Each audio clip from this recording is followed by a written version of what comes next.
One of the most powerful ideas in all of Stoic philosophy was taught by a man who was born a slave, and his name was Epictetus. He spent his whole life teaching one rule, and the men who learned it became free no matter who they were or where they were from. This is basically what he taught. Every minute of your life, you are one of two men. You are the free man or the caged man. The caged man tries to control what other people think of him, while the free man only controls what he thinks of himself. The caged man builds his identity around external outcomes, and the free man builds it on the quality of his effort. The caged man burns his life down trying to change the past, while the free man uses every minute he has to shape what comes next. The caged man falls apart when people criticize him, while the free man takes the truth out of it and then lets the rest pass through. The caged man chases hedonic comfort and avoids pain, while the free man trains himself to handle anything that shows up. The caged man is a slave to his emotions, while the free man watches his emotions like the weather and then controls what he decides to do next.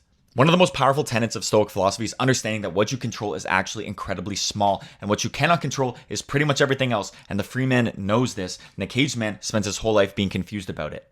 And that one difference is what is going to separate the men who live lives of peace and the men who live lives of chaos. 2,000 years ago, a slave figured this out, so we really have no excuse. So remember, you must separate between what you can and cannot control. I personally use this idea on a regular basis, and it is one of the most powerful ones that I have found. This is the kind of stuff I talk about every single day, and if you're into these kind of principles and want to apply them to make your life better, follow for more. Peace.